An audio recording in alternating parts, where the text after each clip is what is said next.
Salut à tous, j'espère que vous allez bien. Aujourd'hui on se retrouve pour une nouvelle vidéo. Ça fait assez longtemps que j'ai pas fait de vidéo parce que en fait dans ma tête j'avais mis 3 vidéos par jour parce que je reprenais l'école à distance, mais pour finir ça a changé. Il s'avère que l'école à distance c'est un peu plus de travail que ce que j'imaginais. Et en plus je reprends quand même un jour par semaine l'école. Du coup ce qui fait que c'est pas trop possible pour moi de faire des vidéos, mais bon, là j'ai réussi à caler une petite vidéo dans mon emploi du temps on va dire. Et aujourd'hui on va parler de l'expérience russe sur le sommeil. Alors laissez-moi vous planter le décor parce que comme ça a l'air nul, mais en fait c'est assez fou. C'était à la fin des années 40, donc on était en 46 plus ou moins, un truc comme ça, je sais plus trop. C'était la fin de la Deuxième Guerre mondiale. Et il y avait une base secrète soviétique. Des scientifiques ont décidé de mener une expérience sur des prisonniers du goulag. On leur avait dit qu'après un mois, ils seraient libérés de cette expérience et que tout se passerait bien normalement. L'expérience c'était que pendant un mois, ils devaient rester dans une pièce sans dormir grâce à du gaz psychotrope qui serait répandu dans toute la pièce pendant 30 jours. Donc impossible pour eux de dormir. Malheureusement, après 5 jours, ça commence vraiment à devenir n'importe quoi. Les prisonniers commencent à hurler, à gémir, ils en peuvent plus. Ils ont bloqué toutes les observations parce qu'on les observait grâce à des caméras, etc. Ils en pouvaient plus, ils étaient devenus complètement fous. Et ça seulement après 5 jours. Après ces 5 jours, il y a eu plusieurs jours avec que du silence. Ils parlaient plus, on pensait même qu'ils étaient morts. Pour s'assurer que les prisonniers n'étaient pas morts, ils ont décidé d'aller dans la pièce, voir ce qui se passait. Et ils ont été témoins d'une chose horrible. Les prisonniers s'étaient arrachés eux-mêmes des bouts de la peau. C'est dégueulasse. Genre, ils se mordaient, ils s'arrachaient la peau eux-mêmes. C'est assez dégueulasse. Toute la pièce était remplie de sang. Les gens étaient remplis de sang. Ils étaient complètement mutilés, etc.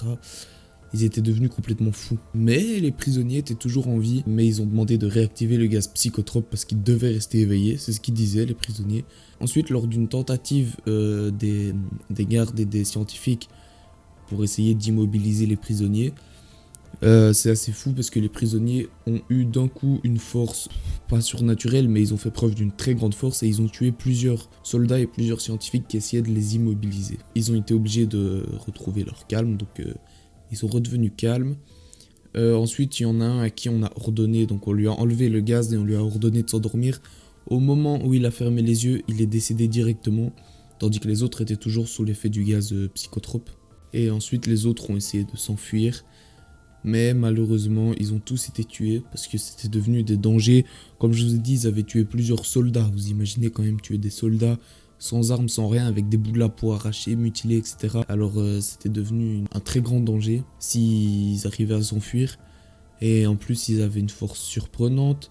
Ils étaient devenus complètement fous à cause du gaz psychotrope. Enfin, voilà, c'est assez fou cette histoire. Mais avant de tuer tout le monde, il y a un scientifique qui a demandé au dernier en vie « Qu'êtes-vous » Et le prisonnier recouvert de sang, mutilé, etc. Il aurait répondu un truc complètement fou. « Nous sommes vous, nous sommes la folie se tapissant en chacun de vous et réclamant d'être libérés à tout moment dans votre esprit animal. Nous sommes ce de quoi vous vous cachez chaque nuit dans votre lit. Nous sommes ce que vous réduisez au silence et à la paralysie lorsque vous rejoignez votre refuge nocturne que nous ne pouvons fouler. » Ensuite, le scientifique lui a mis une balle dans la tête. C'est assez fou, c'est assez fou. Il y a eu beaucoup de débats pendant des années. Est-ce que c'est vrai, est-ce que c'est faux? Malheureusement, non, heureusement plutôt, c'est faux. Voilà les gars, j'espère que vous aurez aimé la vidéo. C'est un peu différent de d'habitude, mais je pense que je vais commencer à faire plusieurs vidéos comme ça. En tout cas, comme d'hab, n'hésite pas à liker, à s'abonner, ça fait super plaisir. Nous, on se retrouve à la prochaine pour une prochaine vidéo. Salut tout le monde.